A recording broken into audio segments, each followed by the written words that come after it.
বিশ্বনবী মুহাম্মদ সাল্লাল্লাহু আলাইহি ওয়াসাল্লাম যখন মদিনা থেকে মক্কা বিজয়ের উদ্দেশ্যে রওনা হচ্ছেন, তার পূর্ব মুহূর্তে আল্লাহ পাক তার নবীকে এই সূরাটা উপহার দিয়েছেন। পড়েন সুবহানাল্লাহ।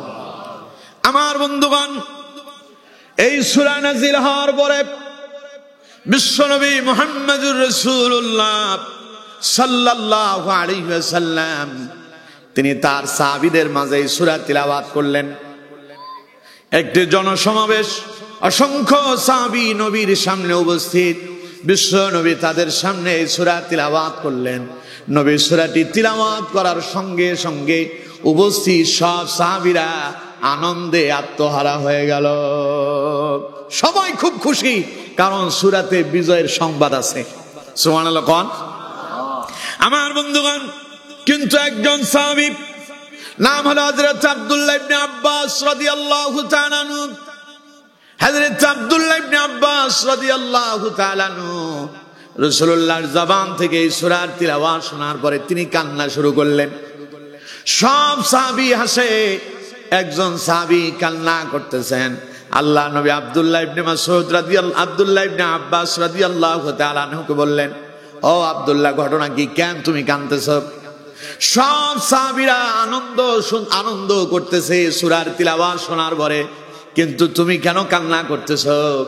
হযরত আব্দুল্লাহ ইবনে আব্বাস বললেন, ইয়া রাসূলুল্লাহ সাল্লাল্লাহু আলাইহি ওয়াসাল্লাম, ওরা এই সূরার ভেতরে বিজয়ের সংবাদ শুনেছে, তাই তারা আনন্দ করতেছে, কিন্তু এই সূরার ভেতরে আমি আপনার নবী, আপনি নবীর ওফাতের সংবাদ পাচ্ছি, তাই আমি কান্না করতেছি। সুবহানাল্লাহ বললেন না? তার মানে এই সূরা দিয়া আল্লাহ আপনার ইন্তেকালের সংবাদ আমাদেরকে জানিয়েছে।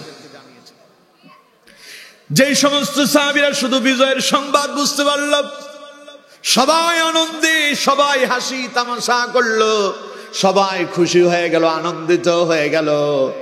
কিন্তু হযরত আব্দুল্লাহ ইবনে আব্বাস কান্না করার পরে নবী জিজ্ঞাসা করলেন, কেন কাঁদতেছ? আব্দুল্লাহ ইবনে আব্বাস বললেন, হুজুর, আমি বুঝতে পারতেছি এই সূরা দিয়ে আল্লাহ আপনার মৃত্যুর সংবাদ দিচ্ছেন। নবীজি বললেন, আব্দুল্লাহ ইবনে আব্বাস রে, তুমি যা বুঝতে পেরেছ এটাই এই সূরার মর্ম কথা ছিল। বর্ণনা এসেছে এই সূরাটি নাজিল হওয়ার পরে 90 দিন তথা 3 মাস পরে রাসূলুল্লাহর ইন্তেকাল বা ওফাত হয়েছে। ইন্না লিল্লাহি ওয়া ইন্না ইলাইহি রাজিউন। কোরআনুল কারীমের সর্বশেষ পরিপূর্ণ সূরা আকারে যেই সূরাটা নাজিল হয়েছে, ওই সূরার নামই হলো সূরা নসর। এরপরে কয়েকটি আয়াত নাজিল হয়েছে, তবে পরিপূর্ণ আর কোন সূরা নাজিল হয়নি। কোরআনুল কারীমের পরিপূর্ণ সর্বপ্রথম যেই সূরাটা নাজিল হয়েছে ওটার নাম সূরা ফাতিহা। প্রথম নাজিল হয়েছে কোনটা? পরিপূর্ণভাবে সূরা ফাতিহা। আর সর্বশেষ পরিপূর্ণ সূরা যেটা নাজিল হয়েছে ওটার নাম হচ্ছে সূরা নসর, যা আমি আপনাদের সামনে তিলাওয়াত করেছি। আমার বন্ধুগণ, তাহলে এই সূরা নাজিলের পরে বিশ্বনবী মুহাম্মদ সাল্লাল্লাহু আলাইহি সাল্লাম 90 দিন পরে রাসূলুল্লাহর ওফাত হলো। এই সূরা নাজিলের কিছুদিন পরে বিশ্বনবী মুহাম্মদুর রাসূলুল্লাহ সাল্লাল্লাহু আলাইহি ওয়াসাল্লাম মক্কা বিজয় করলেন। সুবহানাল্লাহ কোন। আপনারা 1971 সালে এই দেশটাকে স্বাধীন করেছেন, বিজয় লাভ করেছেন। আর বিশ্বনবী তার নিজের জন্মভূমিকেও এইভাবেই তিনি বিজয় করেছিলেন রাসূলুল্লাহর ওফাতের কয়েক মাস আগে। সুবহানাল্লাহ কোন।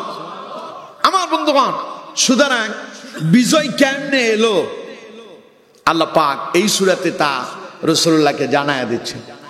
আল্লাহ রাব্বুল আলামিন তার নবীকে ডেকে বললেন, ইযা জাআ নাসরুল্লাহি ওয়াল ফাত। হে নবী, যখন আপনার রবের পক্ষ থেকে চূড়ান্ত সাহায্য আসবে, আর তখন আপনি বিজয় দেখতে পাবেন। সুবহানাল্লাহ বলেন না?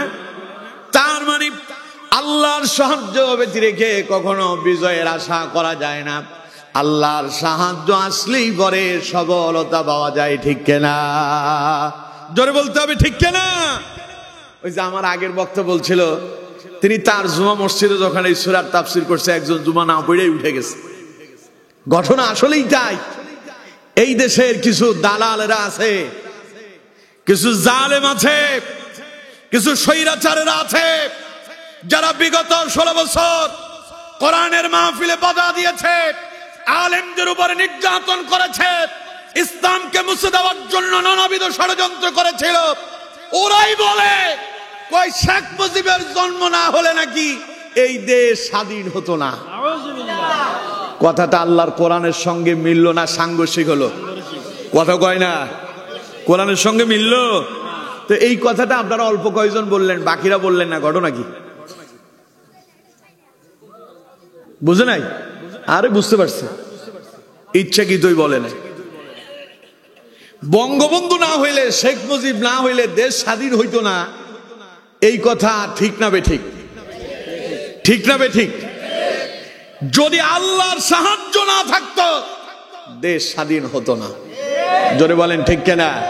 জোরে বলেন ঠিক কিনা? বঙ্গবন্ধু তার ভাষণে বলেছিলেন, রক্ত যখন দিয়েছি আরো দেব, এই দেশকে মুক্ত করে ছাড়বো ইনশাআল্লাহ। শব্দের মানি হলো যদি আল্লাহ চান অথবা আল্লাহ যদি সাহায্য করে। সুতরাং বঙ্গবন্ধু তোমাদের মতো এইরকম নাস্তিকবাদী কথা বলে নাই, তার কথার পিছনে ছিল আল্লাহর সাহায্যতে বিজয় আসে, আল্লাহর সাহায্যে বিজয় এসেছিল। বিজয় পাওয়ার পরে তোমরা বিজয়টাকে আল্লাহর সাহায্য বলে অস্বীকার করেছো বলেই আজ বাংলাদেশের এই অধপতন হয়েছে, ঠিক কিনা? দেশ স্বাধীন হলো 53 বছর হইল, 53 বছরে আজ পর্যন্ত দেশে শান্তি এলো না, ঠিক কিনা? কথা কয় না ঠিক কিনা? দেশের দুর্নীতি বন্ধ হয়েছে, চুরি বন্ধ হয়েছে, জেনা বন্ধ হয়েছে, ডাকাতি বন্ধ হয়েছে, বরং এরা এটা আরো বেড়েছে। কিন্তু তার এক ভাষণে বলেছিলেন, দেশ স্বাধীন করে সবাই পেল টাকার খনি, কয়লার খনি, স্বর্ণের খনি, আমি পেলাম চোরের খনি। প্রথমবারই তার কম্বলটা নাকি চুরি হয়ে গেল। সেই যে চোরের ঘোষণা শুনলাম, এই 53 বছরে এখনো বাংলাদেশে চুরি বন্ধ হয় নাই, ঠিক কিনা? জোরে বলতে হবে ঠিক কিনা? বন্ধ হবে কোত্থেকে? ওই যে আল্লাহর সাহায্যে বিজয় আসছে, সেই বিজয়কে অস্বীকার করে ব্যক্তির সাহায্য বলেছেন বলে দেশ থেকে রহমত উঠে গেছে। কতক্ষণ না কেন, ঠিক কিনা? বিজয় আসে কার সাহায্যে? আরো জোরে বলেন কার? যারা বলে বঙ্গবন্ধু না হইলে বাংলাদেশ হইতো না, ওদেরকে বলি তোর মতো সিটিং না এলেও বাংলাদেশের কোনো অসুবিধা হইতো না। কতক্ষণ না কেন? তুই আল্লাহর কোরআনের বিপক্ষে অবস্থান নিচ্ছিস, তুই আল্লাহর বিপক্ষে অবস্থান নিয়েছিস, ইসলামের বিরুদ্ধে কথা বলেছিস, কোরআনের বিরুদ্ধে কথা বলেছিস। তোর মতো ছাতা মাতা এই দেশে না থাকলে দেশের কোনো অসুবিধাও হতো না, ঠিক কিনা? সুতরাং আমার বন্ধুগণ, বিজয় আসে কার সাহায্যে? আরো জোরে বলতে হবে কার? আল্লাহ রাব্বুল আলামিন বলছেন, ইযা জাআ নাসরুল্লাহি ওয়াল ফাত। হে নবী, যখন আল্লাহর পক্ষ থেকে চূড়ান্ত সাহায্য আসবে, আল্লাহ যখন আপনারে পরিপূর্ণ সাহায্য করবেন, তখন আপনি দেখতেই পাবেন আপনি বিজয় লাভ করেছেন। পড়েন সুবহানাল্লাহ। ইতিপূর্বেও রাসূলুল্লাহকে যিনি সাহায্য করে বিজয় দিয়েছিলেন তিনি কে? আরো জোরে বলেন। আল্লাহ নবী যখন বদরের প্রান্তরে কাফেরদের বিরুদ্ধে যুদ্ধ ঘোষণা হয়ে গেল, মুসলমানদের সংখ্যা মাত্র 313 জন, আর অন্যদিকে কাফেরদের সৈন্য সেনা 1000-এর অধিক। এই বিশাল বাহিনী নিয়ে, অস্ত্র শস্ত্র নিয়ে তারা যখন মুসলমানদের বিরুদ্ধে উঠে পড়ে লেগেছিল, সেই দিন মুসলমানদেরকে যিনি আসমান থেকে সাহায্য করেছেন তিনি কে? সংখ্যা মাত্র 313, আর অন্যদিকে কাফেরদের সংখ্যা ছিল 1000-এর অধিক। এই 1000-এর অধিকের বিরুদ্ধে যিনি মুসলমানদেরকে বিজয় দিয়েছেন তিনি কে? আরো জোরে বলতে হবে কে? উহুদের প্রান্তরে মুসলমানদের এক পর্যায়ে প্রথম দিকে মুসলমানরা বিজয় লাভ করবে, প্রথম দিকটা মুসলমানদের পক্ষেই ছিল। মুসলমানেরা বিজয় হয়েছে মনে করে পেছন দিক থেকে গিরিপথ ছেড়ে দিল। পরে কাফেররা পেছন দিক থেকে এসে অতর্কিত হামলা চালালো। বিশ্বনবী মুহাম্মদ সাল্লাল্লাহু আলাইহি সাল্লামের উপরে এত বেশি হামলা করে ফেললো, নবীজির মাথার ভেতরে লোহার হেলমেট ভেঙে গেল, বিশ্বনবীর দান মুবারক শহীদ হয়ে গেল, নবী করিম সাল্লাল্লাহু আলাইহি সাল্লামের দেহ থেকে রক্ত ঝরে পড়তে লাগলো।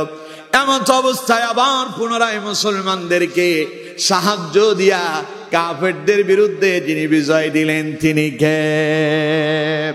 আল্লাহ রাব্বুল আলামিন এবার তার নবীকে শোনায়া দিলেন, ইযা জাআ নাসরুল্লাহি ওয়াল ফাত।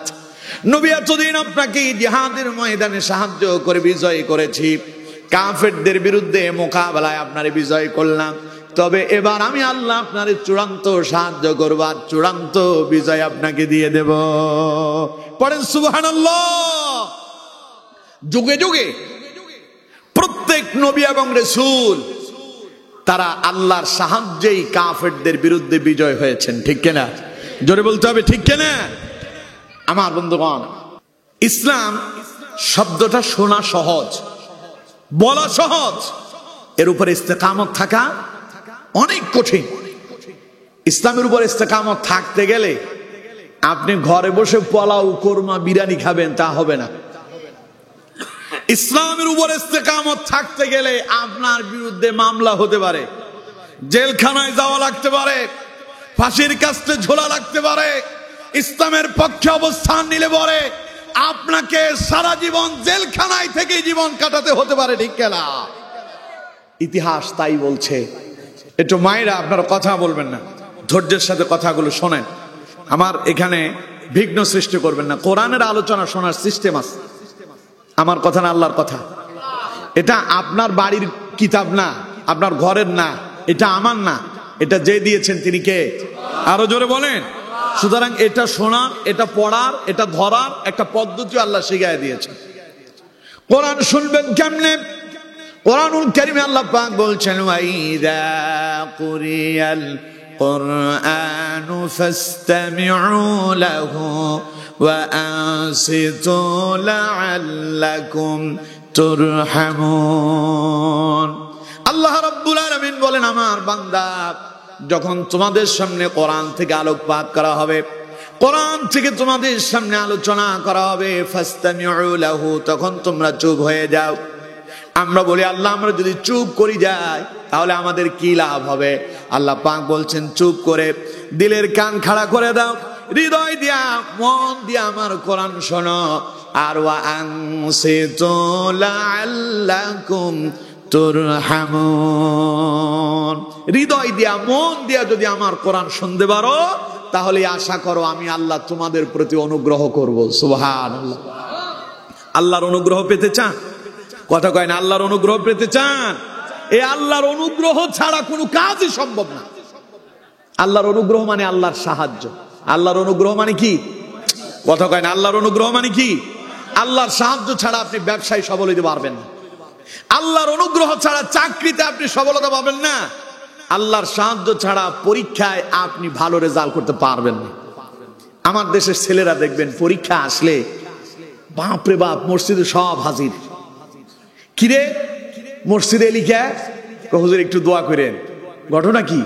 হুজুর সামনে পরীক্ষা, তো পরীক্ষা হয়েছে, মসজিদে কেন আসছে? একটু নামাজ কালাম না পড়লে কি পরীক্ষা ভালো করা যাবে? পরীক্ষা যতদিন, মসজিদে ততদিন। পরীক্ষাও শেষ, ওরাও শেষ। আবার যেই দিন রেজাল্ট দেওয়ার সময় হয়, 2 দিন আগে মসজিদে আসে। কিরে ঘটনা কি? পরীক্ষা আসছে নাকি? না হুজুর, রেজাল্ট দেবে। তো রেজাল্ট তো তোমার সব রেডি হয়ে গেছে, এখন নামাজ পড়ে কি লাভ হবে? একটু দোয়া আর কি, আল্লাহর সাহায্য ছাড়া তো কাম হবে না। তার মানে পরীক্ষায় উত্তীর্ণ হওয়ার জন্য সাহায্য লাগে কার? আরো জোরে বলেন, কার? সুতরাং আল্লাহর সাহায্য ব্যতিরেকে কোনো কাজই করা সম্ভব নয়। আমরা যে এখানে আসছি নিজের ক্ষমতায় না আল্লাহর সাহায্যে? আমার আর আপনার মতো অসংখ্য মানুষ রাস্তায় ঘুরতেছে, ওরে তো আল্লাহ এখানে আনে নাই, ওরে আল্লাহ আনে নাই। আপনারে আল্লাহ পছন্দ করছে, কবুল করছে, কোরআনের ময়দানে নিয়ে আসছে। সুবহানাল্লাহ বললেন না? দেখেন, আল্লাহ কিন্তু যারে তারে, আল্লাহ কারো চেহারা দেখে আল্লাহ মানুষকে পছন্দ করে না। আল্লাহ দেখে বান্দার অন্তর। আল্লাহ বান্দার কি দেখে? অন্তর। আরো জোরে বলেন, কি দেখে? যদি আল্লাহ যদি বান্দার অন্তর না দেখতেন, বিলালের মতো কালো মানুষ জীবনে কোনোদিন হেদায়েত দিত না। আল্লাহ যদি বান্দার অন্তর না দেখতেন, চেহারা দেখলে রাসূলুল্লাহর চাচা আবু তালেব সবার আগে কালেমা পড়ে মুসলমান হতো, ঠিক কিনা? অথচ নবীর চাচা রাসূলের লালন পালন করলো, নবীর এত ভালোবাসছে, জীবন দিয়ে ভালোবাসছে, কিন্তু ঈমান নসিব হয় না। আর অন্যদিকে হযরত বেলাল কালো কৃতদাস, উমাইয়া ইবনে খালফের কৃতদাস ছিলেন। রাসূলুল্লাহ গিয়া বেলালকে কালেমার দাওয়াত দেওয়া লাগে নাই, বেলালের কাছে রাসূলুল্লাহর কালেমার দাওয়াত পৌঁছানোর সঙ্গে সঙ্গে বেলাল কালো হলেও অন্তরটা এত ভালো ছিল যে তিনি রাসূলুল্লাহরে চিনে ফেলেছেন, নবীর কালেমা পড়ে তিনি মুসলমান হয়েছেন। সুবহানাল্লাহ। আমার বন্ধুগণ, হযরত বেলাল বলছেন, একদিন আমি রাসূলুল্লাহর সামনে দিয়ে হেঁটে যাচ্ছি, নবীজি খেতে বসেছেন, রাসূলুল্লাহ আমাকে দেখে ডাক দিলেন, ইয়া বেলাল ও তালহেনা, ও বেলাল এই দিকে আসো, আমার সঙ্গে খেতে বসো। হযরত বেলাল রাসূলুল্লাহর কাছে আসবেন, বিশ্ব নবীর কাছাকাছি এসে হযরত বেলাল শুধু কাঁদতেছে আর চোখ দিয়ে পানি গড়ায় গড়ায় পড়তেছে। নবীজি বললেন, বেলাল রে কাঁদো কেন? আমি তো তোমার কান্না করতেই বলি নাই, বেলাল বলেছি আমার সঙ্গে খাবার খাওয়ার জন্য, কাঁদো কেন? হযরত বেলাল বললেন, হুজুর আনন্দে কাঁদতেছি। সুবহানাল্লাহ। হুজুর এটা আমার কোনো দুঃখের কান্না নয়, এটা আমার তৃপ্তির কান্না, এটা আমার আনন্দের কান্না। নবীজি বললেন, বেলাল রে আমি তোমারে আমার সঙ্গে খেতে বললাম, এতে তুমি কি এমন আনন্দ পেয়েছো? হযরত বেলাল বললেন, ইয়া রাসূলুল্লাহ সাল্লাল্লাহু আলাইহি সাল্লাম, আপনি তো সাধারণ কোনো মানুষ নন, আপনি সাধারণ কোনো ব্যক্তি নন, আপনি মক্কার প্রেসিডেন্ট, আপনি মদিনার প্রেসিডেন্ট, আপনি নবীদেরও প্রেসিডেন্ট, কারণ আপনি সাইয়্যিদুল মুরসালিন, ইমামুল মুরসালিন, আপনি নবীদের নেতা, আপনি হচ্ছেন সাইয়্যিদুল মুরসালিন, আপনি হলেন হাবিবুল্লাহ, আপনি আল্লাহর বন্ধু, আপনি শুধু দুনিয়াতে নয় পরকালেও আপনি থাকবেন সবার উপরে, আপনার অনুমতি ছাড়া জান্নাতের দরজা পর্যন্ত খোলা হবে না। ইয়া রাসূলুল্লাহ সাল্লাল্লাহু আলাইহি সাল্লাম, আমি বেলাল একজন কালো মানুষ, আমার মুখের ঠোঁটগুলো মোটা সোটা লালা বেয়ে বেয়ে পড়তেছে। হুজুর আমি এত কালো মানুষ, আমি একজন হাবশী গোলাম, আমি যখন আমার মনিব উমাইয়ার কৃতদাস ছিলাম তখন তো আমি বেলাল নিজেকে কোনোদিন মানুষই মনে করতে পারি নাই। নবীজি বললেন, বেলাল রে ঘটনা কি, কেন তুমি নিজেরে মানুষ মনে করো নাই? হযরত বেলাল বলছেন, ইয়া রাসূলুল্লাহ সাল্লাল্লাহু আলাইহি সাল্লাম, হুজুর আমি যখন উমাইয়ার কৃতদাস ছিলাম আমি তখন মনে করতাম আমার মনিব উমাইয়া একজন মানুষ, আর আমি বেলাল একটা জন্তু জানোয়ার ছাড়া আর কিছু না। নবীজি বললেন, বেলাল ঘটনা কি একটু খুলে বলো তো দেখি।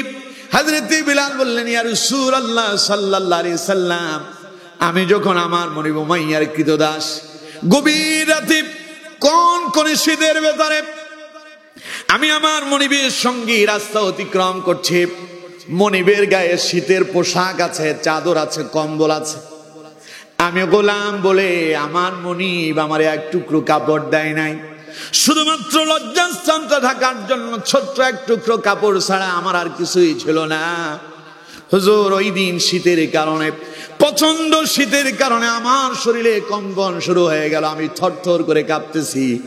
আমার মনিব উমাইয়া আমার চেহারার দিকে তাকালো, আমার জন্য আফসোস করলো, কিন্তু আমারে একটা কাপড় দিতে পারে নাই, একটা চাদর দিতে পারে নাই, কারণ আমার মনিবের শরীরেও চাদর আছে, আমিও গোলাম, যদি আমার শরীরেও চাদর থাকে মনিবার গোলামের ভিতরে তেমন কোনো ব্যবধান থাকে না, এই জন্য সেই দিন আমার মনিব আমারে কাপড় দেয় নাই।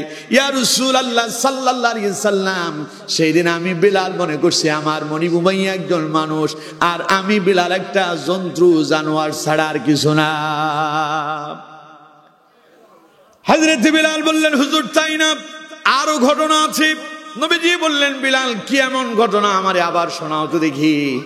হযরত বেলাল বললেন, ইয়া রাসূলুল্লাহ সাল্লাল্লাহু আলাইহি সাল্লাম, একদিন উত্তপ্ত মরুভূমির বালির উপর দিয়ে আমি হাঁটতেছিলাম মনিবের সঙ্গে, মনিব আমার সামনে হাঁটে, আমি পেছনে পেছনে হাঁটি, মরুভূমির বালিগুলো কয়লার মতো গরম হয়ে আছে, মনিবের পায়ে জুতা আছে, কিন্তু আমি গোলাম বলে আমার পায়ে কোনো জুতা স্যান্ডেল ছিল না।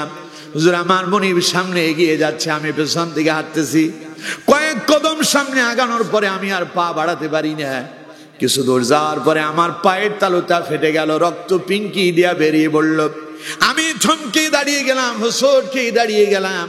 আমার মনিব আমার পায়ের দিকে তাকালো, পা থেকে জুতা, পা থেকে রক্ত বেরোচ্ছে, এটা আমার মনিব লক্ষ্য করলো। কিন্তু মনিব আমার জন্য দুঃখ করেছে, এক জোড়া জুতা দিতে পারে নাই, কারণ আমার মনিবের পায়েও জুতা। আমি গোলাম বেলালের পায়েও যদি জুতা থাকে, মনিব আর গোলাম সমান হয়ে যায়।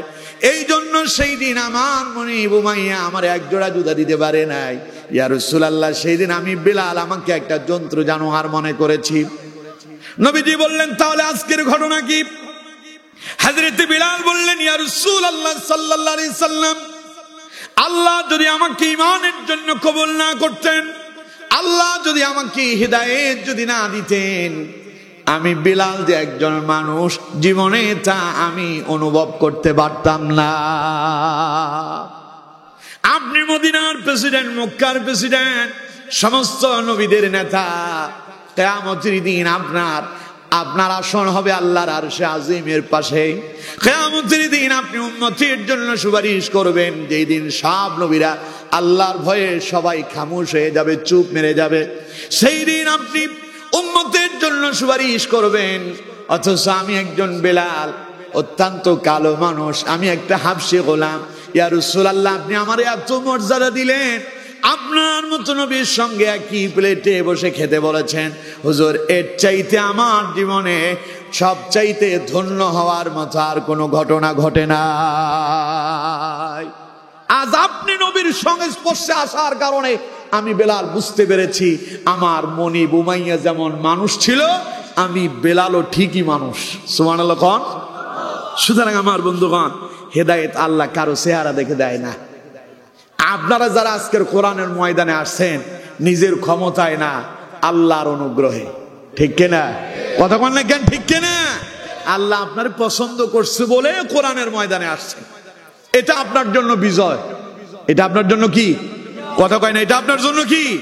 আপনি এখন কম্বল মুড়ি দিয়ে ঘুমিয়ে থাকতে পারতেন, চায়ের দোকানে গল্প গুজব করতেন, কিন্তু আল্লাহ কয় না, তোর কোরআনের ময়দানে নিয়ে যাব, প্রত্যেকটা শ্বাস নিঃশ্বাসের বিনিময় 10 করে নেকি দেব। সুবহানাল্লাহ কোন। সুতরাং আমার বন্ধুগণ, আল্লাহর সাহায্য ছাড়া জীবনে চলাও যাবে না। ঠিক কিনা? আমার বন্ধুগণ দেখুন, আল্লাহর সাহায্য ছাড়া যে আপনার চাকরিতে বরকত হবে না, ব্যবসায় বরকত হবে না, সেই কথা আল্লাহ কোরআনুল কারীমে তুলে ধরেছেন। আল্লাহ পাক বলছেন, ফাইযা কুদিয়াতিস সালাতু ফান্তাশিরু ফিল আরদি ওয়াবতাগু মিন ফাদলিল্লাহ। পড়েন আল্লাহু আকবার। আচ্ছা, আপনারা যে আল্লাহু আকবার কইছেন, জোর হইছে? হয় না, কে বলছে হইছে? 2-1 জনের হইছে আর কি, আপনাদেরটা হইছে, বাকিদেরটা হয় নাই। সবাই মিলে যদি আল্লাহু আকবার বলে, এই ময়দানে কম্পন সৃষ্টি হওয়ার কথা ছিল। ঠিক কিনা? কথা কয় না, ঠিক কিনা? তাহলে আল্লাহু আকবার আসতে বলবেন না জোরে বলবেন? দেখি আপনাদের জোর কত আছে। চিল্লায় এখন আল্লাহু আকবার, আরো জোরে আল্লাহু আকবার, আর একটু আওয়াজ দিয়ে এখন আল্লাহু আকবার। খুশি হয়েছেন কে? অসন্তুষ্ট কেডা? এইরকম কিছু শয়তান বিগত 16 বছরে ছিল। কোরআনের মাহফিলের অনুমতি দেওয়ার আগে বলতো স্লোগান দেওয়া যাবে না। ঠিক কিনা? এরা নারে তাকবীরকে জঙ্গিবাদের স্লোগান বলেছে। ঠিক কিনা? এরা নারে তাকবীর আল্লাহু আকবারকে বিতর্কিত স্লোগান বলেছে। ঠিক কিনা? এই নারে তাকবীর আল্লাহু আকবারের স্লোগান দিয়ে ইসলামী আন্দোলনের কর্মীরা যখন রাস্তায় নেমেছিল, ওদেরকে জঙ্গি বলে গ্রেফতার করে দিনের পর দিন জেলখানায় রিমান্ডে দিয়া নির্যাতন আর নিপীড়ন করেছিল। ঠিক কিনা? আজ সেই তাকবীর আছে না নাই? ইসলামী আন্দোলন আছে না নাই? ওরা নাই, ওরা নাই। ঠিক কিনা? কারণ ইসলামের বিরুদ্ধে যাবে যারা, আল্লাহর তাকবীরের বিরুদ্ধে যাবে যারা, কোরআনের বিরুদ্ধে যাবে যারা, রাসূলুল্লাহর আদর্শের বিরুদ্ধে যাবে যারা, পৃথিবী থেকে নাস্তানাবুদ হয়ে মুছে যাবে তারা। ঠিক কিনা? আল্লাহ মুছে দিয়েছেন। পড়েন আলহামদুলিল্লাহ, পড়েন আলহামদুলিল্লাহ। এখন আল্লাহু আকবারের তাকবীর আছে না নাই? এখন আর কোনো ভয় আছে? এই তাকবীর দিতে কোনো ভয় আছে? 16 বছরের যত ক্ষোভ আছে, রাগ আছে, 16 বছরের যত অলসতা আছে, সব ঝেড়ে বুঝে ফেলে দিয়া আসমানের দিকে 2 হাত তুলে চিল্লায় বলেন নারে তাকবীর, নারে তাকবীর, নারে তাকবীর। পড়েন আলহামদুলিল্লাহ, আরো জোরে পড়েন আলহামদুলিল্লাহ। এই তাকবীরের পক্ষে থাকতে রাজি আছেন? থাকবেন তো? থাকলে যিনি বিজয় দিবেন তিনি কে? আর বিরুদ্ধে গেলে যিনি তাদের মতো নাস্তানাবুদ করে ইঁদুরের গর্তে ঢুকায়া দিবেন তিনি কে? আল্লামা সাইদি বলেছিলেন, কথায় কথায় আমাদেরকে মৌলবাদ বলো, আমাদেরকে জঙ্গিবাদ বলো, আমাদেরকে রাজাকার বলো, সময় একদিন আসবে আল্লাহ যখন ধরবেন পালানোর জন্য ইন্দুরের গর্ত খুঁজে পাবা না, ঠিক কিনা? এখন যে কই কে কোথায় পালাইছে আল্লাহই ভালো জানে। কথা কয় না কেন? একটারেও খুঁজে পাওয়া যায় না। কে আসো মাহফিলে বাধা দাও, পাশে বসে কয় হুজুর রাজনীতি করবেন না। এখন এইরকম কিছু শয়তান আছে। কথা কয় না কেন? এখনো কিছু আছে, এখনো আমাদেরকে কয় হুজুর রাজনীতি করবেন না। বেটা তোর রাজনীতি কি তোর বাপের নাকি? রাজনীতি তো আমাদের, রাজনীতি আমাদের। কোরআন থেকে প্রমাণ দিলে মানবেন আপনারা? মানবেন? এখন আমরা রাষ্ট্র নিয়ে কথা বললে কয় হুজুর রাজনীতি করতেছে। সিটিং এরা জানেই না, ওরা জোর জবরদখল করেছে আমাদের রাজনীতি। আল্লাহ এই পৃথিবীতে সর্বপ্রথম যাকে প্রেরণ করেছিলেন তার নাম আদম আলাইহিস সালাম। তিনি কি নবী? আদম আলাইহিস সালাম কি নবী? তাইলে রাষ্ট্র উদ্বোধন হয়েছে নবী দিয়া। সর্বশেষ আল্লাহ নবীদের ভেতরে যাকে দিয়া নবুয়তের সিলমোহর মেরে দিয়েছেন তিনিও আমাদের নবী, বিশ্ব নবী মুহাম্মদুর রাসূলুল্লাহ সাল্লাল্লাহু আলাইহি সাল্লাম। তাহলে প্রথম রাষ্ট্রনায়ক আদম আলাইহিস সালাম।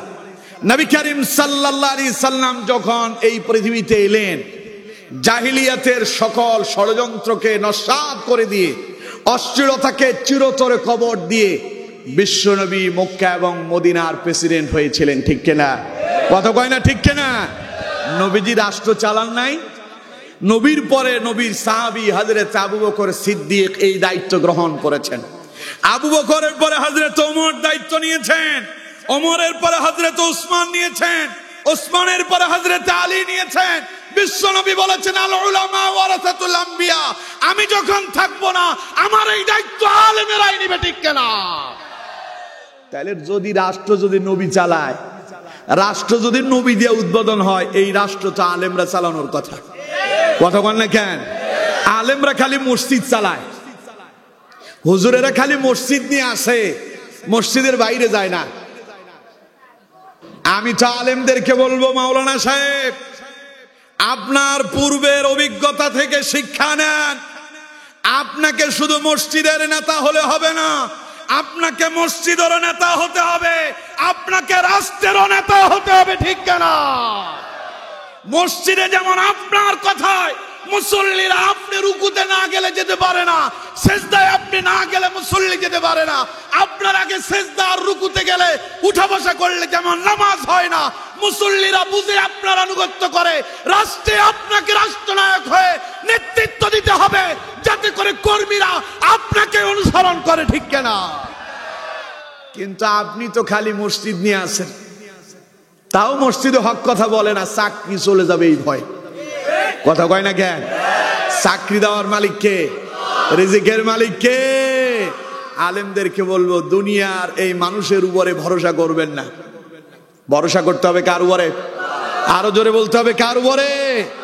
আল্লাহ পাক বলছেন ওয়ায়ারযুকু মিন হাইসু লা ইয়াহতাসিব ওয়া মান ইয়াতাওয়াক্কাল আলাল্লাহ। যে আল্লাহর উপরে ভরসা করে আল্লাহ তার ধারণাতীত জায়গা থেকে তার রিজিক দান করবেন। সুবহানাল্লাহ। কোন মাওলানা সাহেবরা ভয় পান?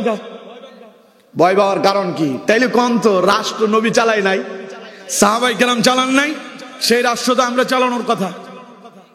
এখন রাষ্ট্রে আমরা নাই কে? তার মানে আমাদের এটা জোর করে তারা দখল করছে, ঠিক কিনা? এখন আমরা যখন আমাদের অধিকার ফিরে পেতে চাই, আমরা যখন বলি রাষ্ট্র চলবে কোরআন দিয়ে, রাষ্ট্র চলবে নবীর সুন্নাহ দিয়ে, রাষ্ট্র চলবে রাসূলুল্লাহর দেখানো পদ্ধতি দিয়ে, রাষ্ট্র চলবে ওমরের মতো করে। এই কথা বললে আমাদেরকে বলে মৌলবাদ, আমাদেরকে বলে মৌলবাদদেরকে রাষ্ট্র ক্ষমতায় বসানো যাবে না। আমি বলি ভাই, বিগত 16 বছরে বন্ধু হয়ে তুমি আমার পাশেই ছিলে। আজ আমি যখন কোরআনের কথা বলি তখন তোমার গায়ে লাগে, তুমি আমারে মৌলবাদ বলে গালি দাও। বোঝা যায় তুমি আর স্বৈরাচার ব্যবধান একটাও নাই, ঠিক কিনা? 16 বছরে আমাদেরকে বলেছে হুজুর মিথ্যা মামলায় শেষ হয়ে গেছে। আমাদের বন্ধুরা 16 বছর বলছে হুজুর একটু হক কথা বলেন। আমরা যখনই বলতাম কোরআনের রাজ কায়েম করতে হবে, এই 16 বছরে আমাদের ডানে বামে তারা থাকতেন, থেকে বলতেন যে ঠিক। এখন 16 বছরের পরে যখন রাষ্ট্রের পরিবর্তন হলো, এখন আমাদের সেই বন্ধুরাই আমাদেরকে বলে হুজুর রাজনীতিতে যায়েন না। ঘটনা কি বন্ধু তোমার? বোঝা যায় তোমার মতলব ভালো না, ঠিক কিনা?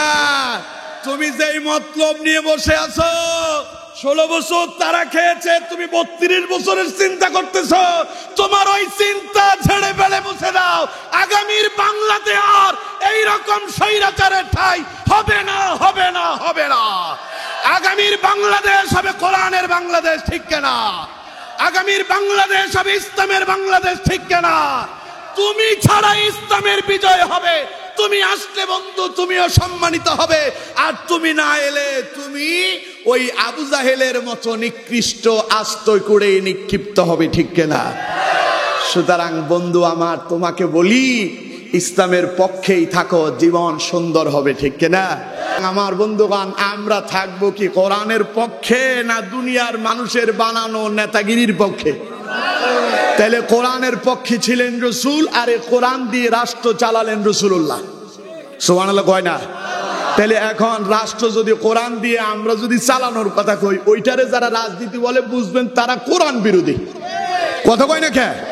কারণ কোরআন দিয়ে নবী রাষ্ট্র চালিয়েছেন, রাসূলুল্লাহ সাহাবীরা রাষ্ট্র চালিয়েছে, হযরতে আদম আলাইহিস সালামকে দিয়ে রাষ্ট্রের উদ্বোধন হয়েছে। তার মানে আমরা সেই নবীর উত্তরসূরি, আমরাও তো রাষ্ট্র চালানোর কথা ছিল। এখন আমাদের জয় জয় ধ্বনি শুনে বন্ধু তোমার মন খারাপ হয়, তোমার মনে দারুণ ব্যথা, ব্যথা থাকবে, এই ব্যথা মুছবে না।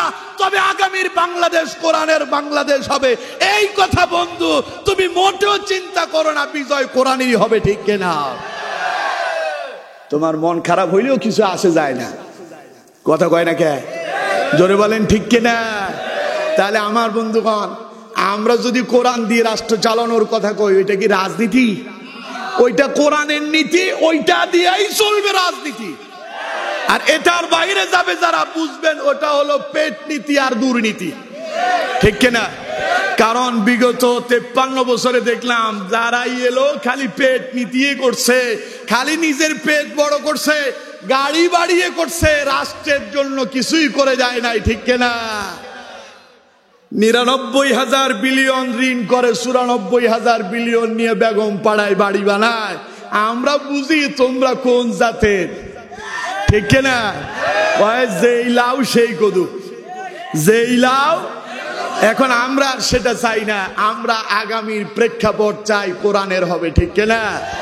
সুতরাং আমার বন্ধুগণ, আমি যেই কথা বলছিলাম, কোরআনের কথা বললে যারা মনে করে রাজনীতি, বুঝতে হবে ওরা হলো কোরআন বিরোধী। তাহলে আমরা কি কোরআন বিরোধী হব? কথা বলেন, কোরআন বিরোধী হব?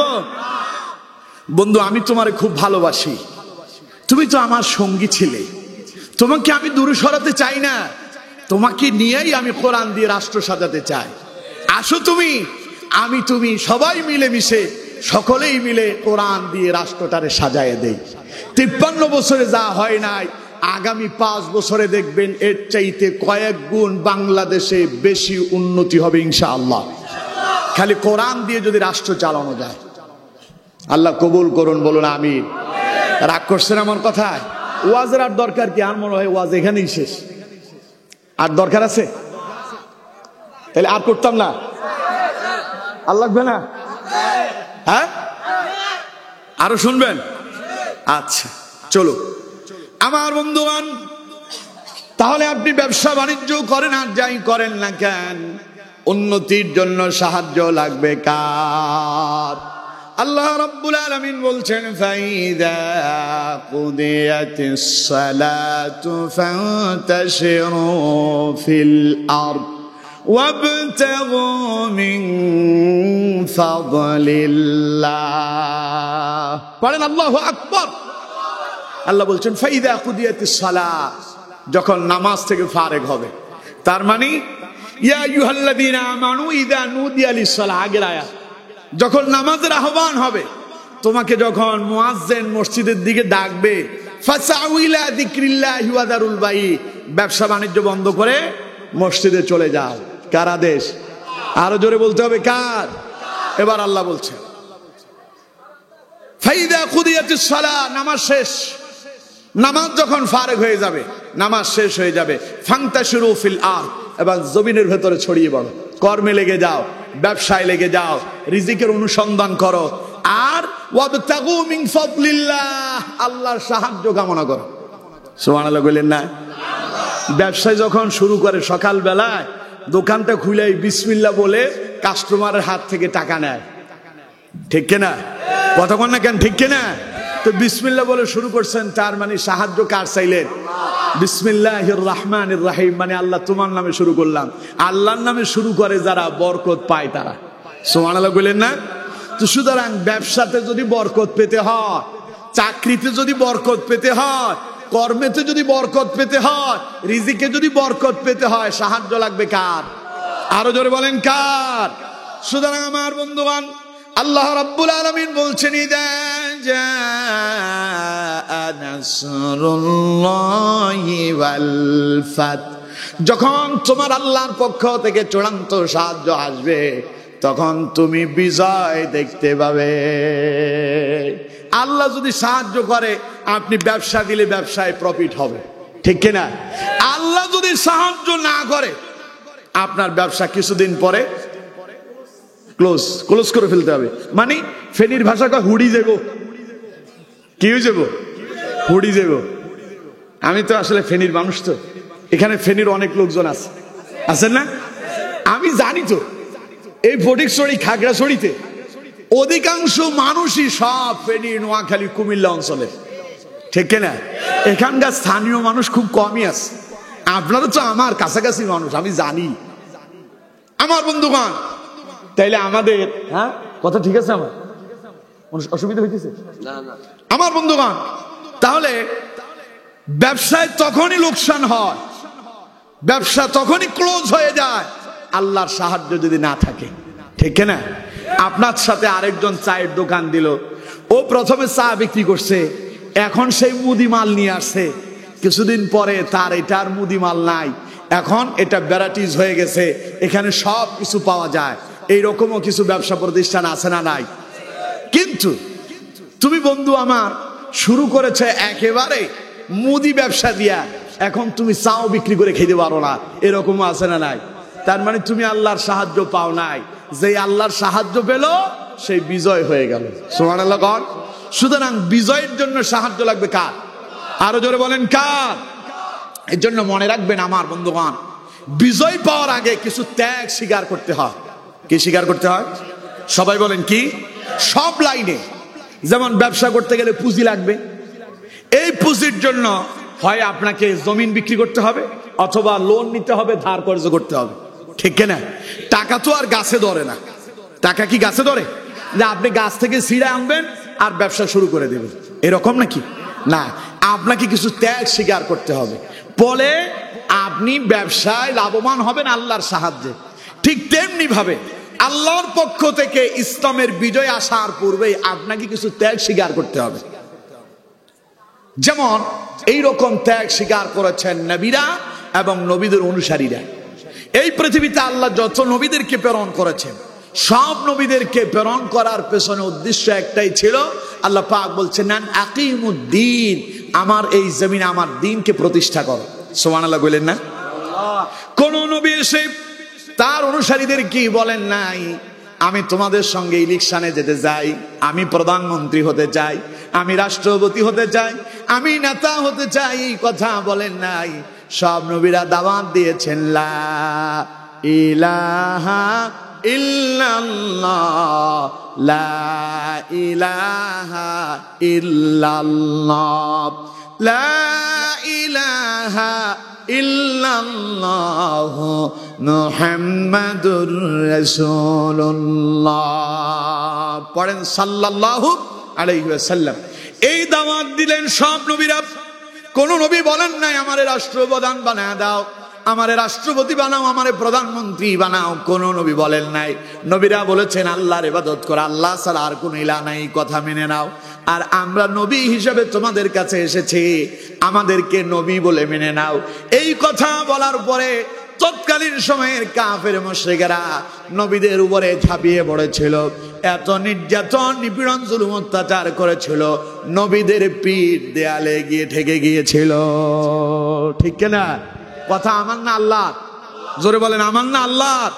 কোরআন থেকে শুনুন, সূরা বাকারার ভেতরে আল্লাহ পাক বলছেন আম হাসিবতুম আন তাদখুলুল জান্নাতা ওয়ালাম্মা ইয়াতিকুম মাসালুল লাযীনা খালাউ মিন ক্বাবলিকুম মাসাতুহুমুল বাসাউ ওয়াদ-দাররাউ ওয়াযুলজিলু হাত্তা ইয়াকুলার রাসূলু والذين آمنوا معه متى نصر الله ألا إن نصر الله قريب। পড়েন আল্লাহু আকবার।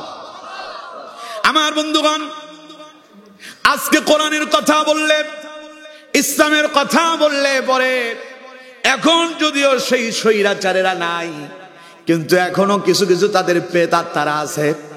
এখনো তারা আমাদেরকে মৌলবাদ বলে, এখনো তারা আমাদেরকে বিভিন্ন ভাবে রাজনীতি বলে কথাগুলো বন্ধ করে দিতে চায়। আমার বন্ধুগণ, আল্লাহ পাক বলেন শুধু তারা যে বন্ধ করবে তা নয়, তারা তোমাদের উপরে নির্যাতনও চালাতে পারে। ঠিক কিনা? কথা বল না কেন? ঠিক কিনা?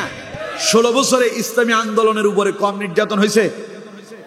এই বাংলাদেশে সবচাইতে বেশি নিপীড়িত নির্যাতিত হয়েছে, ইসলামী আন্দোলন করেছে যারা, নির্যাতিত আর নিপীড়িত হয়েছে তারা। ঠিক কিনা? সর্বপ্রথম ওই জালেমেরা ক্ষমতায় আসার পরেই ইসলামী আন্দোলনের কর্মীদেরকে, নেতাদেরকে, প্রথম সারির নেতা, কেন্দ্রীয় লিডারদেরকে গ্রেফতার করা হয়েছে। বিশেষ করে আমাদের কোরআনের পাখি আল্লামা দেলোয়ার হোসেন সাইদি রাহিমাহুল্লাহকে। কি ঠিক কিনা? কথা কন না কেন? ঠিক কিনা? আচ্ছা, সাইদি কি রাজাকার ছিল? কথা কয় না। সাইদি রাজাকার ছিল? দর্শনকারী ছিল? চাঁদাবাজ ছিল? আল্লামা সাইদি তার কলিজার টুকরা সন্তান রফিক বিন সাইদি জানাজার কফিন সামনে নিয়ে, সন্তানের লাশ সামনে নিয়ে আল্লাহর নামে কসম করে বলেছিলেন, ও আল্লাহ, তোমার ইজ্জতের কসম, তোমার সম্মানের কসম, 1971 সালের এক ফোঁটা বালি বা কাদা আমার গায়ে লাগে নাই, লাগে নাই, লাগে নাই। ঠিক কিনা? তাহলে তারা আমার কেন গ্রেফতার করলো? আল্লামা সাইদি বলেছেন, আমি পৃথিবীর প্রায় 55টি দেশে আল্লাহর কোরআনের দাওয়াত দিয়েছি, আমি জীবনের 50 বছরে কোরআনের খেদমত করেছি। আমার আলোচনা শুনে বেঈমান আল্লাহওয়ালাতে পরিণত হয়েছে, বেনামাজি নামাজিওয়ালা হয়েছে। আমার আলোচনা শুনে বেঈমানেরা কালেমা পড়ে মুসলমান হয়েছে বলে এই জালেমদের সহ্য হয় নাই। আমি তাদের চক্ষুতে পড়ে গিয়েছি। ওরা আমাদেরকে ধরে আমাকে জেলখানায় বন্দি করে মিথ্যা মামলা দিয়া আমারে রাজাকার বানালো, আমারে জানাকার বানালো, আমারে দর্শনকারী বানালো। ও আল্লাহ, তোমার ইজ্জতের কসম করে বলছি, আমি সাইদি রাজাকার নই, রাজাকার নই, রাজাকার নই। ঠিক কিনা? এই কথা বললেও আমার বন্ধুরা এখন মনে কষ্ট পায়। আমার সেই বন্ধুরা আল্লামা সাইদির ইন্তেকালে তারাও বিবৃতি দিয়া তার জন্য দুঃখ প্রকাশ করছে। বন্ধু, তুমি এখন সাইদির কথা বললে দুঃখ পাও, ঘটনা কি? বোঝা যায় তোমার অন্তর আর মুখ এক না। কথা কয় না কেন? তোমার মুখ আর অন্তর, তোমার মুখ আর অন্তর যদি এক না হয় তুমি মুনাফিক। তুমি কি? কথা কয় না? তুমি কি? কারণ মুনাফিকেরা সামনে আসলে এক কথা, পেছনে গেলে মুমিনদের সাথে যখন আসে তখন বলে কালু আমান্না, আমরা তো তোমাদের সঙ্গে আছি, আমরা তো মুমিন। ওয়া ইদা খালাউ ইলা শায়াতিনিহিম, আর যখন শয়তানদের সঙ্গে মিলিত হয় তখন তারা বলে ক্বালু ইন্না মাআকুম, আমরা তো তোমাদের সাথে আছি। নাউজুবিল্লাহ বলেন না?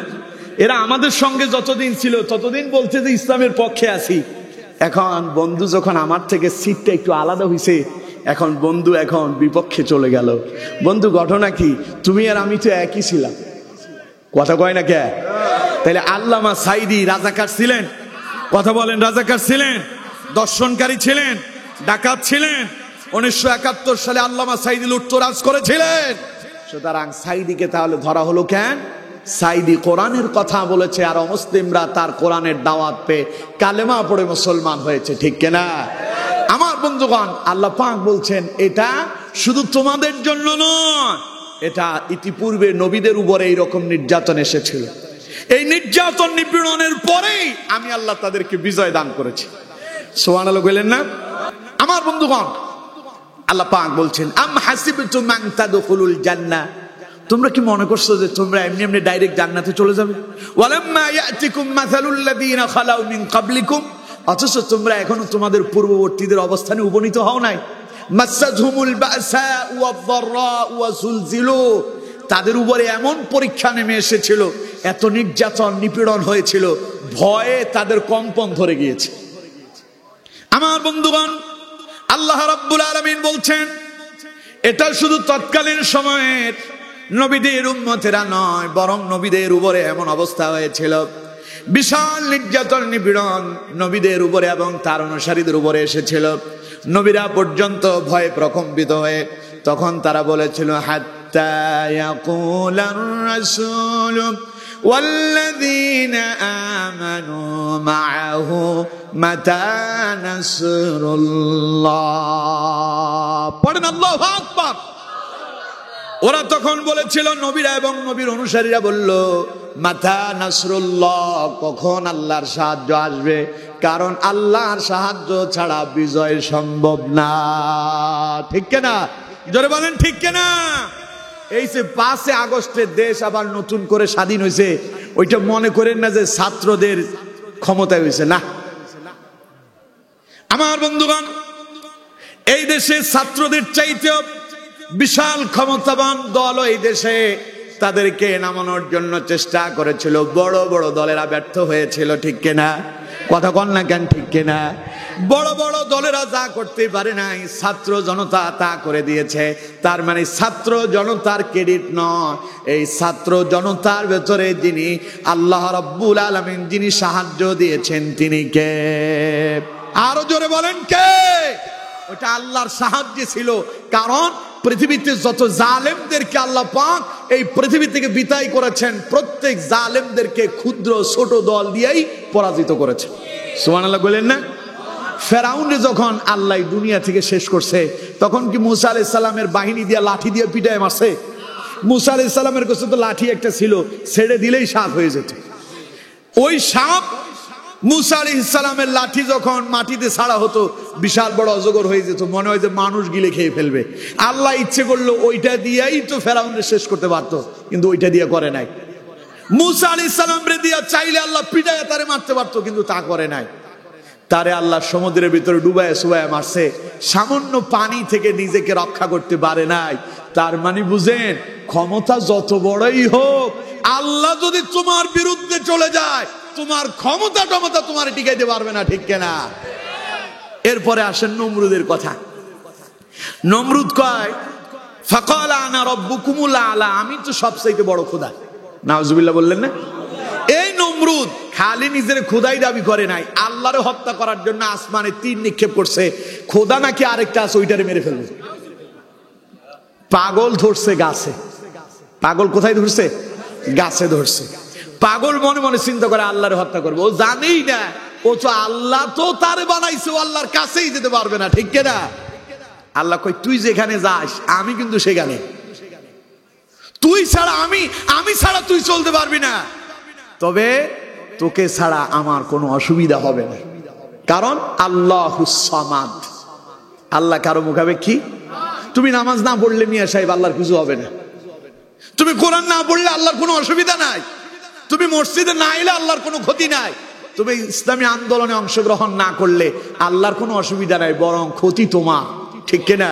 তুমি নামাজ না পড়লে জাহান্নামে যাবে, তুমি ইসলামের বিরুদ্ধে কথা বললে তুমি ক্ষতিগ্রস্ত হবে, আর তুমি ইসলামের পক্ষে থাকলে তুমি লাভবান হবে। সুতরাং আল্লাহুস সামাদ, আল্লাহ কারো মুখাপেক্ষী নন, তুমি আল্লাহর মুখাপেক্ষী, ঠিক কিনা? আল্লাহ বলছেন ওয়াল্লাহুল গানি ওয়া আনতুমুল ফুকারা, আল্লাহ হচ্ছেন ধনী, আমরা সবাই ফকির। আমরা কি? আল্লাহ দিলে খাই, আল্লাহ চালাইলে চলি, আল্লাহ যদি নিঃশ্বাস বন্ধ করে দেয় লাশ হয়ে যাবে, ঠিক কিনা? আরে নামই পরিবর্তন হয়ে যাবে, কিসের আব্দুল্লাহ, কিসের আব্দুর রহমান, কিসের সলিমউদ্দিন কলিমউদ্দিন, নাম পরিবর্তন হয়ে যাবে। ছেলেও বলবে লাশটারে খাট থেকে নামাও, স্ত্রী বলবে লাশটারে তাড়াতাড়ি দাফন করো, লোকজন বলবে লাশটাকে তাড়াতাড়ি জানাজার জন্য তৈরি করো, নামই পরিবর্তন হয়ে যাবে, ঠিক কিনা? সুতরাং বাহাদুরি দেখায় লাভ নাই, বাহাদুরি দেখায় লাভ নাই। আল্লাহর সাহায্য ছাড়া আমরা চলতেই পারি না, আমরা সবাই ফকির, আমরা আল্লাহর মুখাপেক্ষী, আল্লাহ আমাদের মুখাপেক্ষী না। এখন নমরুদ আল্লাহরে হত্যা করার জন্য চায়, পারছে? কথা কয় না, পারছে? আল্লাহ কয় তোরে কিন্তু আমি আবার পাল্টা আকাশ থেকে তীর নিক্ষেপ করে মারবো না, তোরে মারার জন্য আমি যেটা ব্যবহার করব ওটা আমার প্রাণীর জগতের ভেতরে সবচাইতে ক্ষুদ্র, নাম কি? আবার মশার ভেতরে একেবারে দুর্বলটা, না উঠতে পারে না ঠিক মতো চলতে পারে, ওই রকম একটা তার নাকে দিয়া ঢুকাইয়া দিল, ওইটা ব্রেনটে চলে গেছে, ভেতরে যখন বাঁশি বাজানো শুরু হয়েছে পাগলের মাথাই খারাপ হয়ে গেছে, ঠিক কিনা? এবার কয়েক সৈন্য সেনারা কি আল্লাহরে মারবা, আমারে মার, ডান দিক থেকে বাম দিক থেকে চলছে, চতুর্দিক থেকে পিটাইয়া মাথাটার রুটির মতো সেপটা বানায় ফেলছে, এরপরেও মরে না। আল্লাহ কয় শয়তান রে এত তাড়াতাড়ি ছাড়বো না, ইন্না বাতশা রাব্বিকা লাশাদীদ, আল্লাহর ধরা বড় শক্ত ধরা, আল্লাহ কিন্তু ধরে না, ধরলে আল্লাহ কয় তোরে যখন ধরছি এত তাড়াতাড়ি ছাড়বো, একেবারে শেষ করে ছাড়বো তোরে আমি। তাইলে নমরুদের মারার জন্য আল্লাহ আসমান থেকে কামান, বন্দুক, রাইফেল পাঠাইছিল কি দিয়া? মশা দিয়া। ফেরাউনের পানিতে ডুবাইয়া সুবাইয়া। আল্লাহ আমার দেশের সেই স্বৈরাচারের কয় কথায় কথায় বলিস খেলা হবে, খেলার মাঠ আমি ঠিকই তৈরি করতেছি, দেখি কত খেলতে পারিস। খেলার মাঠ তৈরি হলো, খেলা হবে যারা বললো তারা সবাই পালায় গেল, ঠিক কিনা? এখন কেউ কয় আমরা ছিলাম, ওরা কয় আমরা করছি, তোরা ছাত্ররা কি করছিস? আমরা না থাকলে তোরা পারতি। আল্লাহ কয় আমি আল্লাহ তোদেরকে সাহায্য করেছি, তোরা তখন আমার কাছে কেঁদেছিলি, মাতা নাসরুল্লাহ, আল্লাহ কখন সাহায্য করবে? আল্লাহ কয় আলা ইন্না নাসরাল্লাহি করিব, আমার সাহায্য তোদের অতীব নিকটবর্তী। সুবহানাল্লাহ। কোন ছাত্র জনতা কি আন্দোলন করছিল? সরকার হটানো আন্দোলন ছিল? ওরা তো চাকরি চেয়েছে, পড়ালেখা করব, যোগ্যতা দিয়া আমরা আমাদের জায়গা মতো চাকরি পাবো। আল্লাহ কয় তোরা চাকরির জন্য আন্দোলন করছিস, আমি তোদেরকে সাহায্য করে ওই জালেমদেরকে বিদায় করলাম। তোরা আন্দোলন করলি, ওরা তোদেরকে রাজাকার বলল, যেই রাজাকারের তহমত দিয়া এই দেশের ইসলামী আন্দোলনের প্রথম সারির নেতাদেরকে হত্যা করা হলো। যেই গালি আর গালি থাকলো না, সারা বাংলাদেশের সমগ্র মানুষ একসাথে স্লোগান তুলেছে, তুমি কে আমি কে, রাজাকার রাজাকার। কথা কয় না?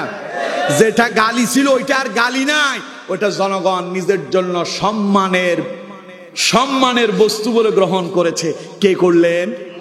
আল্লাহ কয় ওয়ামা কারু ওয়ামা কার আল্লাহ ওয়াল্লাহু খায়রুল মাকিরিন। জালেমেরা ষড়যন্ত্র চক্রান্ত করে, আমি আল্লাহ কৌশল করে ইসলামরে বিজয় করি। এত আস্তে সুবহানাল্লাহ বলেন, আরো জোরে কোন সুবহানাল্লাহ। এখন ছেলেরা কয় আমাদেরকে বানায় দিল রাজাকার, স্লোগান পরিবর্তন হলো, চেয়েছিলাম অধিকার হয়ে গেলাম। আল্লাহ কয় তোরা চাইলি অধিকার, ওরা বানালো তোদেরকে রাজাকার, শেষটা আমি দেখাবো, কারণ সাহায্যকার। আরো জোরে বলেন। আল্লাহ কয় তোরা চাইলি অধিকার, ওরা বানালো রাজাকার, আমি আল্লাহ বানালাম তোরাই এই দেশের সরকার। এখন ওরা রাষ্ট্র চালায়। সুবহানাল্লাহ বললেন না? এই ছেলে তো চাইছে চাকরি, এখন নাহিদ, আসিফ, মাহফুজ ওরা এখন রাষ্ট্রনায়ক। কে বানালো? তাইলে সাহায্য কার? আরো জোরে বলেন। কেউ ক্রেডিট নিতে যাবেন না। আল্লাহ কয় ইদা জাআ নাসরুল্লাহি ওয়াল ফাত আমি যখন সাহায্য করি আমার সাহায্যেই বিজয় আসে। সুবহানাল্লাহ। কোন দেশ যে দ্বিতীয়বার স্বাধীন হলো কার সাহায্যে? আরো জোরে বলেন কার? আল্লাহ রাব্বুল আলামিন তার নবীকে বললেন, নবী আমার মক্কায় অনেক নির্যাতিত হয়েছেন, নিজের বাড়ি ঘর ছেড়ে চলে যেতে হয়েছে অন্যত্রে, মদিনায় আপনাকে হিজরত করতে হয়েছে। এবার আপনার মক্কা আপনারে ফিরায়া দিব। ইদা জা নাসরুল্লাহি ওয়াল ফাত। আল্লাহ রাব্বুল আলামিন বলেন, নবী এবার আপনার রবের পক্ষ থেকে চূড়ান্ত সাহায্য আসবে, যেই সাহায্যের মধ্য দিয়া আল্লাহ মক্কা আপনার হাতে বিজয় করে দেবেন। সুবহানাল্লাহ বলেন।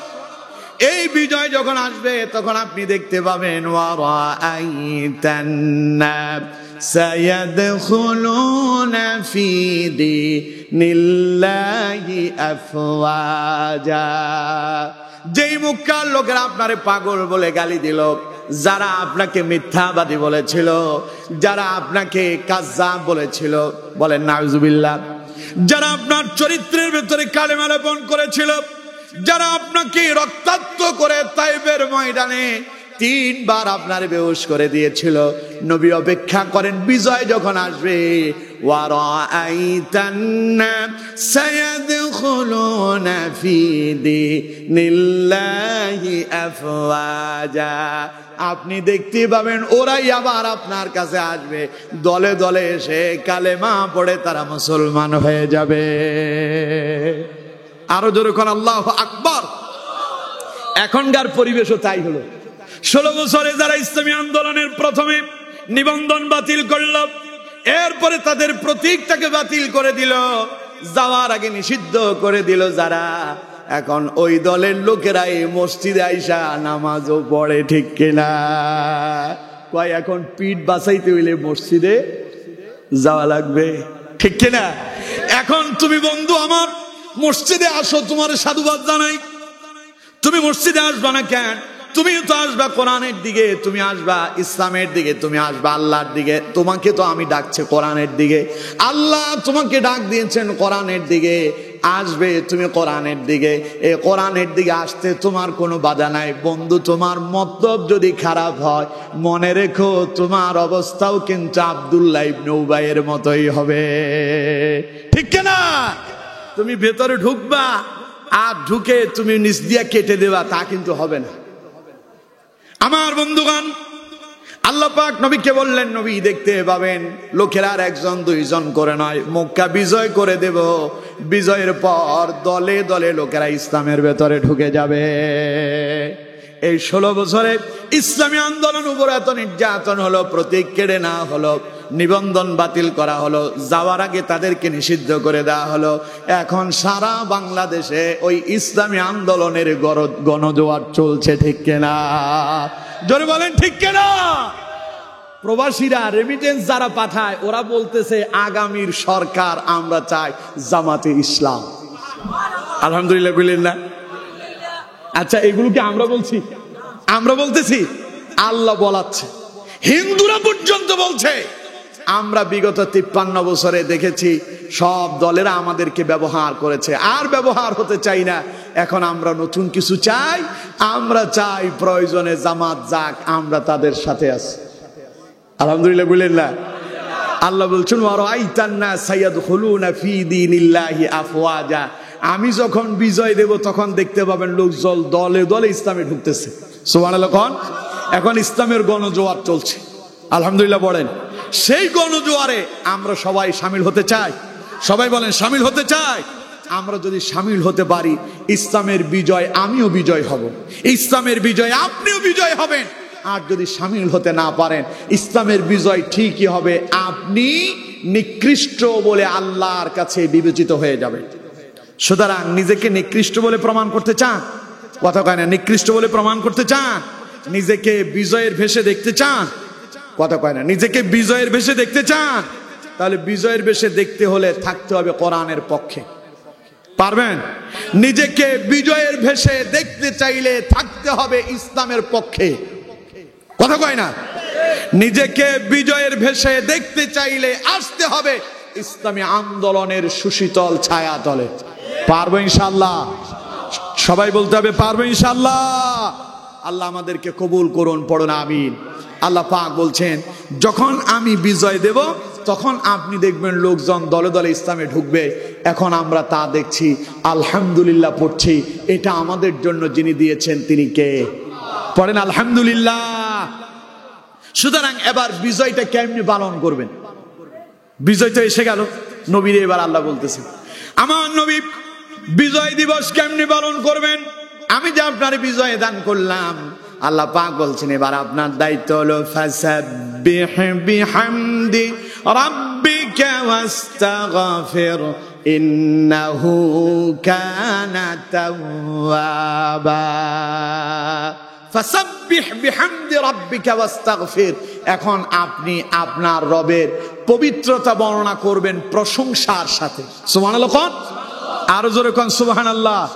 এবার কোন তো বিজয় দিবস কি গান বাজনা দিয়া হবে না আল্লাহর প্রশংসা দিয়া হবে? 90% মুসলমানের দেশের বিজয় দিবস হয় রাত 12টা থেকে সালাম সালাম হাজার সালাম। এরপরে না না ওইটা না, এরপরে আরো আছে তো, আরো গান আছে না? সকালবেলা যখন সূর্য উঠে তখন একটা আছে, কি জানো?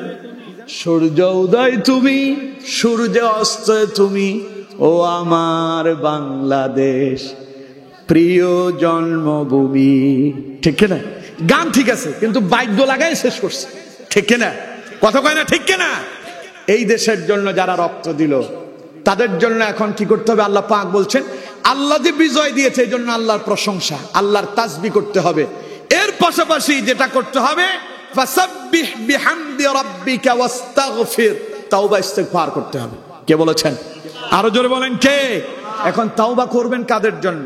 যেই মানুষগুলো রক্ত দিল, সেই আবু সাইদ, সেই মুগ্ধ, সেই সালাম, সেই বরকত, সেই রফিক, যারা এই দেশের জন্য রক্ত দিল, এই দেশে স্বাধীনতা এনে দিল, তাদের জন্য তাওবা করে আল্লাহর কাছে দোয়া করতে হবে, আল্লাহ তুমি তাদেরকে মাফ করো, তাদেরকে জান্নাতবাসী করো। পড়েন আমিন। কিন্তু করছেন উল্টাটা, রাত 12টা থেকে হিন্দি গান শুরু হয়েছে, অথচ বাংলাদেশের বিজয় দিবস চলছে। কামটা কি ঠিক হয়েছে? কথা কয় না, কাম ঠিক হয়েছে? আমি বলি বিজয় দিবসে আমার কোনো অসুবিধা নাই, আপত্তি নাই, আপনি বিজয় দিবস পালন করেন। পালনের সিস্টেম যিনি শিখাই দিলেন তিনি কে? বন্ধু আপনি কোরআনটা খুলেন না, সূরা নসরটা পড়েন না, বিজয়ের পরে কি করতে হবে আল্লাহ তো জানাই দিয়েছেন, কিন্তু আপনি তার বাইরে কেন যাচ্ছেন? গান হবে, ইসলামিক গান। কি গান হবে? বাদ্য ছাড়া, বাদ্য ছাড়া। রাসূলুল্লাহকে সাহাবায়ে কেরাম এইভাবে কবিতা আবৃত্তি করে শোনাতেন, নবীও মুগ্ধ হতেন। সুবহানাল্লাহ। এইরকম কিছু ইসলামিক গানও আমাদের দেশে আছে, দেশ নিয়ে আলেমরা লিখেছেন। এরকম একটা আপনাদেরকে শোনাবো, শুনবেন? কথা কয় না, শুনবেন?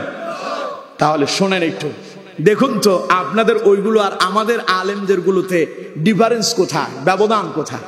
আলেমরা লিখেছে ইঞ্চি ইঞ্চি মাটি সোনার চাইতে খাঁটি, নগদ রক্ত দিয়ে কেনা, কসম সেই খোদার একটি কণাও তার কেড়ে নিতে কেউ পারবে না। রঙের তুলিতে আঁকা সবুজের ছায়া ডাকা সুজলা সুফলা পরিপাটি, লক্ষ শহীদ গাজী রেখেছে জীবন বাজি, করেছে স্বাধীন এই মাটি। বাংলাদেশ আমার বাংলাদেশ, তোমার বাংলাদেশ সবার প্রাণ, ধন্য ধন্য আমি সবার চাইতে দামি বাংলা মাটির সন্তান। বাংলাদেশ আমার বাংলাদেশ, তোমার বাংলাদেশ খোদার দান, সোনার জন্মভূমি তোমার জন্য আমি জীবন দিয়েছি কোরবান। ঠিক না? চারিদিকে দুশ্মন, ভেঙো না ভেঙো না মন, সাহস জমিয়ে রাখো বুকে, ইমান জিন্দা করে জিহাদের হুঙ্কারে পরাজিত করো শত্রুকে। চারিদিকে গাদ্দার বিন্দেশি রাজাকার, সজাগ দৃষ্টি রাখো সবে, সকল মির্জাপর বিদেশি গোলাম চর, রুখতে তাদের আজ হবে। বাংলাদেশ আমার বাংলাদেশ, তোমার বাংলাদেশ সবার প্রাণ, ধন্য ধন্য আমি সবার সবার চাইতে দামি বাংলা মাটির সন্তান। বাংলাদেশ আমার বাংলাদেশ তোমার বাংলাদেশ খোদার দান। সোনার জন্মভূমি তোমার জন্য আমি জীবন দিয়েছি কোরবান। ঠিক না? শান্ত মাটির নিচে এখনো ঘুমিয়ে আছে ৩৬০ আউলিয়া। শহরবার দেশের বাংলা ভাষানি আছে শেখ মুজিব শহীদ জিয়া। শহীদ তিতুর দেশে বখতিয়ারের দেশে সবুজ লাল পতাকা উড়ে। সময় ঝড়ের বেগে চেতনা উঠবে জেগে ১৬ কোটি অন্তরে। বাংলাদেশ আমার বাংলাদেশ তোমার বাংলাদেশ সবার প্রাণ। ধন্য ধন্য আমি সবার চাইতে দামি বাংলা মাটির সন্তান। বাংলাদেশ আমার বাংলাদেশ তোমার বাংলাদেশ খোদার দান। সোনার জন্মভূমি তোমার জন্য আমি জীবন দিয়েছি কোরবান। পড়েন আল্লাহু আকবার। সাদা ও কালোর দেশ ধনী গরিবের দেশ সবাই দেশকে ভালোবাসে। হিন্দু মুসলমান থাক যত ব্যবধান সকলেই তো বাংলাদেশে। ঠিক না? এই দেশে হিন্দু মুসলমানেরা মিলেমিশে আছে, কিন্তু ওই দাদা বাবুরা আমাদের ভেতরে গন্ডগোল বাঁধাতে চায়। ঠিক না? জোরে বলেন ঠিক না? দেখুন আমাদের আলেমদের গান যেগুলো, ইসলামিক গান যেগুলো, তাদের ভেতরে হিন্দুদেরকে বাদ দেওয়া হয় না। রাষ্ট্রের জন্য তাদেরকেও সমানভাবে আমরা কাছে টেনেছি। ঠিক না?